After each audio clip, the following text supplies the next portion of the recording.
नमस्कार दोस्तों, आप सभी का मेरे YouTube चैनल जय श्री राम पर स्वागत है। तो दोस्तों, यदि आप मेरे चैनल पर नए हैं तो चैनल को सब्सक्राइब अवश्य करें एवं वीडियो को लाइक करें एवं कमेंट में जय हरि विष्णु अवश्य लिखें।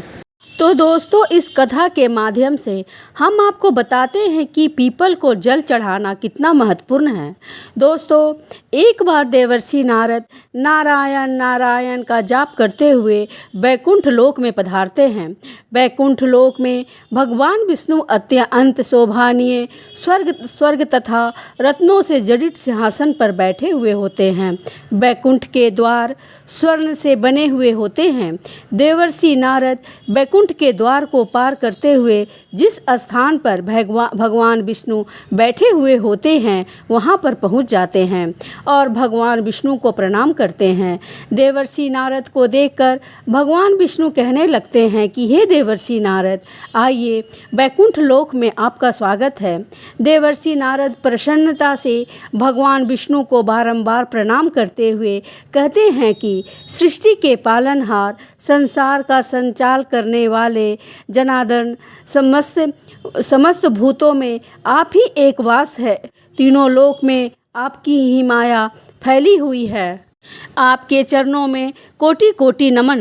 भगवान विष्णु मुस्कुराते हुए कहते हैं, हे देवर्षि नारद, आज आप बड़ी दुविधा में दिखाई पड़ रहे हैं। अवश्य ही आपके मन में कोई शंका उत्पन्न हो रही है। अवश्य ही आप आज कोई समाचार लेकर आए हैं। तब देवर्षि नारद कहते हैं, हे प्रभु, आप तो सर्वज्ञाता हैं। तीनों लोकों में निवास करने वाले सभी प्राणियों के अंदर आप ही का वास है। आपसे कुछ भी छिपा हुआ नहीं है। हे प्रभु, वैकुंठ लोक में मैं किस कारण से आया हूँ यह भी आप भली भांति जानते हैं। यह भी जानते हैं कि मैं किस कारण से चिंतित हूँ। भगवान विष्णु कहते हैं कि हे देवर्षि नारद, मैं जानता हूँ कि आप चिंता में क्यों हैं और आपकी इस अवस्था को मैं समझता हूँ। आज आप जिस शंका को दूर करने के लिए आए हैं वह समस्त मानव जाति के कल्याण के लिए ही है। इसलिए आप निसंकोच होकर पूछिए। फिर देवर्षि नारद कहने लगते हैं कि हे प्रभु, मैंने आज कुछ मनुष्यों को पीपल का वृक्ष तोड़ते हुए देखा। वह वृक्ष बहुत पीड़ा में था और मनुष्य बिना सोचे समझे ही पीपल के वृक्ष को तोड़ रहे थे। हे प्रभु, पीपल में तो आपका ही वास है। आप ही ने कहा था कि वृक्षों में आप ही का वास होता है, तो फिर मनुष्य ऐसा पाप क्यों करते हैं? मैं यह भी जानना चाहता हूँ कि पीपल के वृक्ष को जल देने से मनुष्य को कौन सा फल मिलता है? पीपल को जल कब देना चाहिए? किस दिन उसकी पूजा करनी चाहिए? भगवान विष्णु कहते हैं कि हे देवर्षि नारद, आप सत्य ही कहते हैं। वृक्षों में मैं पीपल हूँ। पीपल के वृक्ष में मेरा ही वास है। पीपल के महत्व को बताने से पूर्व मैं आपको एक प्राचीन कथा सुनाता हूँ। इस कथा के माध्यम से आपको आपके सभी प्रश्नों के उत्तर मिल जाएंगे। जो भी मनुष्य इस कथा को एक बार सुन लेता है उसके सारे पाप नष्ट हो जाते हैं। जो इसे बार बार सुनता है उसके सभी दुख दूर हो जाते हैं और उसे धन धान्य की प्राप्ति होती है। पीपल के महात्म्य की इस कथा का प्रचार जो करता है उसे विष्णु लोक की प्राप्ति होती है। फिर देवर्षि नारद कहते हैं कि हे प्रभु, इस कथा को सुनने की मेरी तीव्र इच्छा हो रही है। आप जल्दी से इस महान कथा को मुझे सुनाइए। मैं इसे ध्यान से पूरा सुनना चाहता हूँ और इसका तीनों लोक में प्रचार करना चाहता हूँ। भगवान श्री हरि विष्णु कहते हैं कि हे देवर्षि नारद, प्राचीन काल में एक अत्यंत शोभायमान नगरी थी जिसका नाम नंदीश्वर था। उस नगरी में पुष्कर नाम की एक श्रेष्ठ ब्राह्मण रहते थे। वह सदैव ही धर्म के अनुष्ठान में लगे रहने वाले सभी पशु पक्षियों की सेवा करने वाले थे। उनके आश्रम में एक प्राचीन पीपल का वृक्ष था। युवा ब्राह्मण नित्य पूजा पाठ किया करता था। उस पीपल के वृक्ष को जल दिया करता था। वह एकादशी का व्रत करके पीपल का जल दे करके उसकी परिक्रमा करता था। ब्राह्मण जाते समय उसे रोज पीपल को नमस्कार किया करता था। इस प्रकार से उस ब्राह्मण ने उस पीपल के वृक्ष की पूजा करके बहुत सारा पुण्य अर्जित कर लिया था। फिर एक दिन एक भयानक राक्षस भोजन की तलाश में उस पुष्कल ब्राह्मण के आश्रम में आता है और इधर उधर देखने लगता है। तभी वो ब्राह्मण कुटिया से बाहर आकर देखता है तो एक भीमकाय राक्षस वहाँ पर खड़ा हुआ होता है। जैसे ही वह राक्षस ब्राह्मण को देखता है तो वह कहने लगता है कि अरे वाह, आज तो बहुत ही सुंदर ताज़ा मांस खाने को मिलेगा। यह ब्राह्मण तो बहुत ही सुंदर और गुणवान दिखाई पड़ रहा है, अभी मैं इसी को चबा डालता हूँ। उस राक्षस को देखकर वह ब्राह्मण बिल्कुल भी नहीं भयभीत होता है और वह राक्षस से कहने लगता है कि हे राक्षस, इस गरीब की कुटिया में तुम्हारा स्वागत है। तुम बहुत भूखे दिखाई दे रहे हो, कहो तुम्हें भोजन में क्या दूं? ब्राह्मण के इस प्रकार के वचन को सुनकर वह राक्षस आश्चर्य में पड़ जाता है और सोचने लगता है, बड़े आश्चर्य की बात है, यह मुझसे जरा सा भी नहीं भयभीत हो रहा है, अवश्य यह कोई बड़ा तपस्वी दिखाई पड़ रहा है। तब वह राक्षस कहने लगता है कि हे महात्मा, आप कौन हैं और आप इस वन में क्या कर रहे हैं? आपको मुझे देखकर बिल्कुल भी डर नहीं लगा? ब्राह्मण कहता है कि हे राक्षस, मैं भगवान विष्णु का भक्त हूँ, मुझे इस संसार में किसी भी चीज़ का कोई भय नहीं है। इसलिए तुम बताओ, तुम्हें क्या चाहिए? तुम्हारी जो भी इच्छा है वह पूरी की जाएगी। जाओ इस वृक्ष के नीचे आसन ग्रहण करो।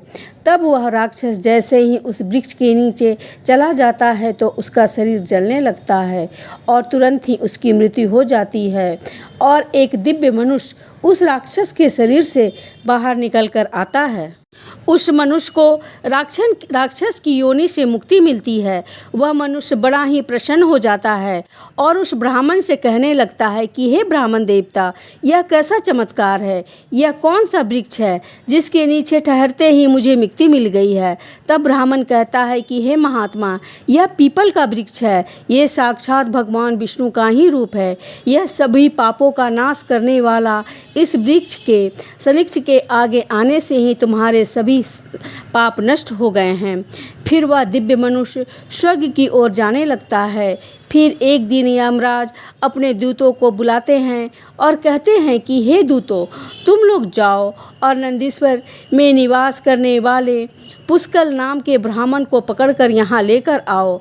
यमराज का आदेश पाकर वह यमदूत धरती पर आते हैं और उस ब्राह्मण को जीवित ही पकड़कर यमलोक ले जाने लगते हैं।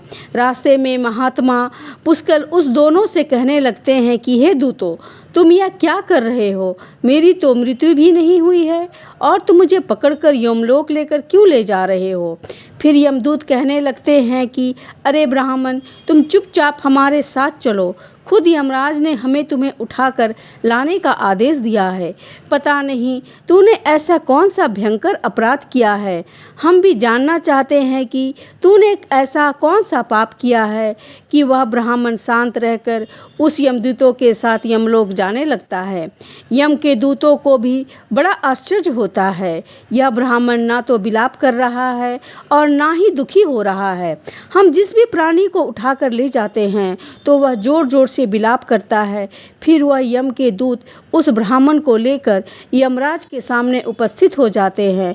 जैसे ही यमराज उस ब्राह्मण को देखते हैं तो भयभीत हो जाते हैं और उन दूतों से कहने लगते हैं कि अरे दूतों, तुमने यह क्या किया? तुमने किसे उठाकर ले आए हो? मैंने तुम्हें तुम्हारे पुष्कल नाम के व्यक्ति को लाने के लिए कहा था जिसकी मृत्यु हो चुकी है।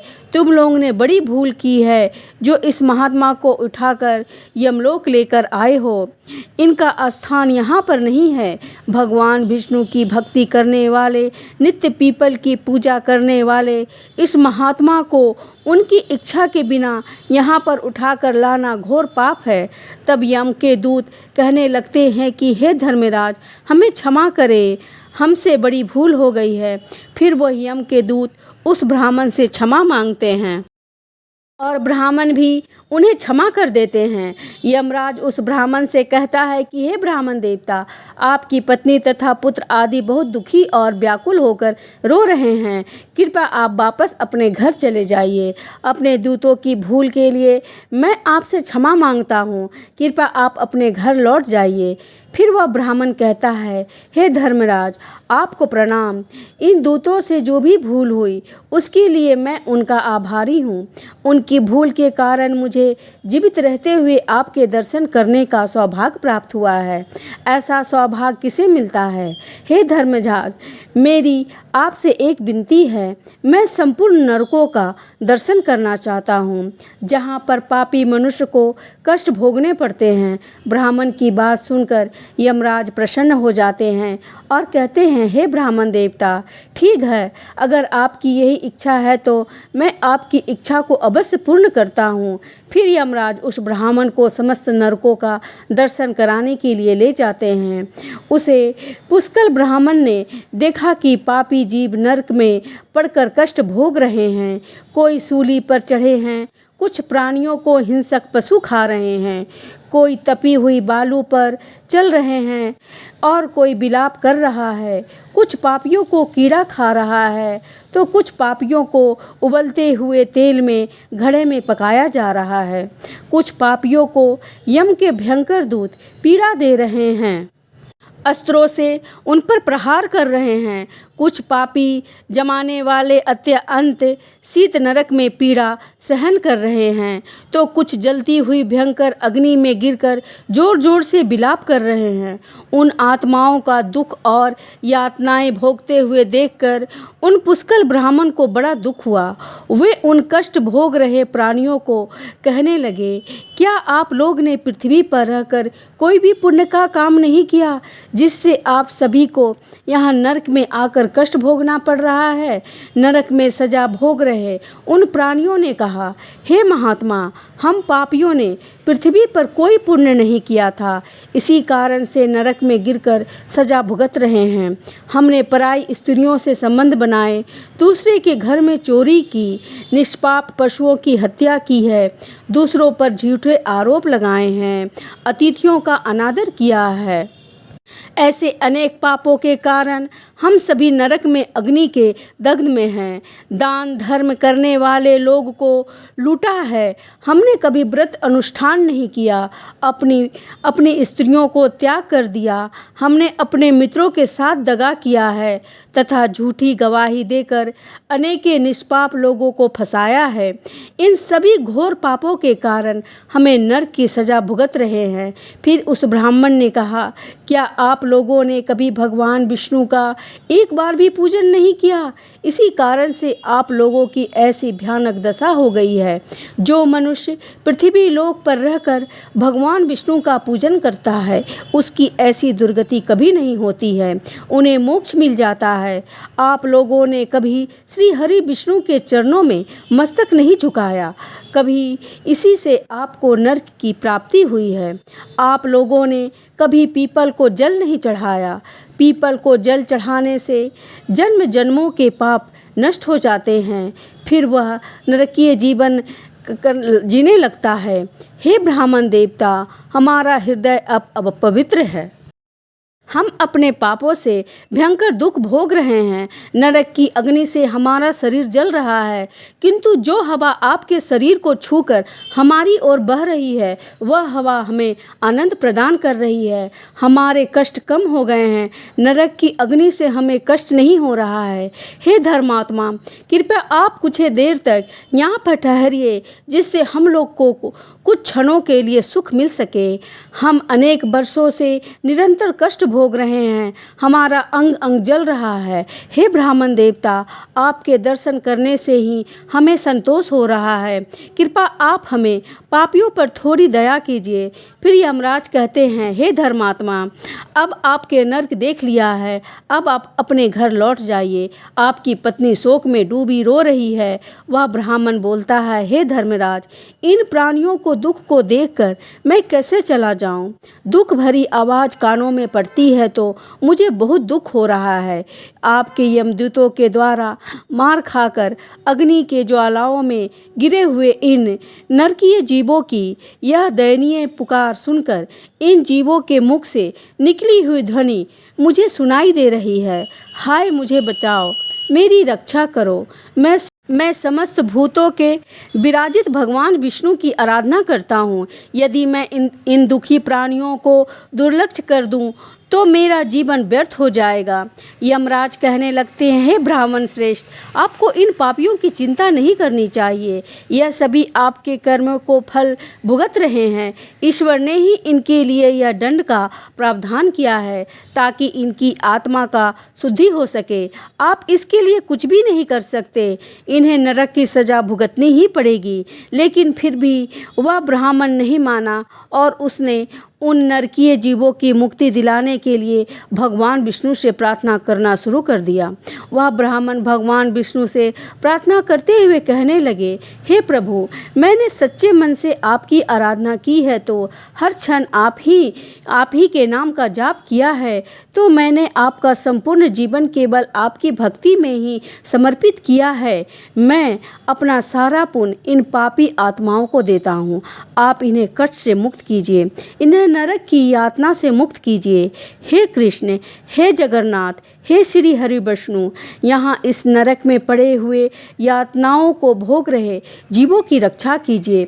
पुष्कल ब्राह्मण के द्वारा इतना कहते ही उस नरक के जीवों को तुरंत कष्ट से मुक्ति मिल गई और सभी नरक को छोड़कर स्वर्ग में जाने लगे। सभी नरक के जीव कहने लगे, हे ब्राह्मण देवता, आपकी सदा जय हो। आपकी कृपा से हम पापियों को इन नरक से मुक्ति मिली है।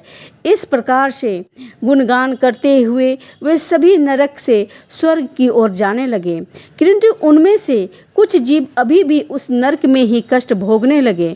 उनको मुक्ति नहीं मिली। इस अद्भुत चमत्कार को देखकर यमराज आश्चर्य में पड़ गए। यमराज सोचने लगे, यह तो असंभव है। कौन से पुण्य के प्रभाव से इस ब्राह्मण ने इस नरक के प्राणियों को मुक्ति दिलाई है। फिर उस स्थान पर भगवान विष्णु प्रकट हो जाते हैं। वह ब्राह्मण और यमराज भगवान विष्णु को नमस्कार करते हैं।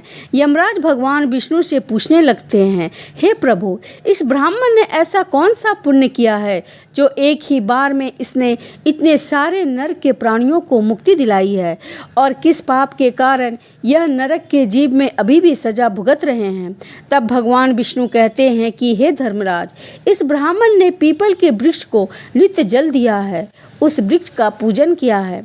इसी कारण से यह इतना बड़ा पुण्य आत्मा बन गया है कि इसमें नरक के जीवों को मुक्ति दिलाने का सामर्थ्य आ गया। यह जो अन्य जीव अभी भी नरक में कष्ट भोग रहे हैं, इन मनुष्यों ने अपने पूर्व जन्म में पीपल के वृक्ष को तोड़े हैं। इसी कारण से इसकी मुक्ति नहीं हो पाई है। जो मनुष्य पीपल को केवल जल देता है वह कभी नरक में नहीं रह जाता। उसके अंदर इतना सामर्थ्य आ जाता है कि वह अन्य पापी जनों को पाप भी नष्ट कर डालता है। उसके संदिग्ध में आने वाले घोर पापी भी पाप से मुक्त हो जाते हैं। इतना कहकर भगवान विष्णु उस स्थान से अंतर्ध्यान हो जाते हैं। फिर यमराज उस ब्राह्मण को वरदान देते हुए कहते हैं कि हे ब्राह्मण देवता, आप धन्य हो। आप पृथ्वी पर सदा निवास करो। आपको मुझसे कोई भय नहीं होगा। जो भी मनुष्य आपके संदिग्ध में रहेगा उसे भी कभी नरक की प्राप्ति नहीं होगी, उसे कभी अकाल मृत्यु नहीं होगी। इस प्रकार से यमराज ने उस पुष्कल ब्राह्मण को वरदान दिया।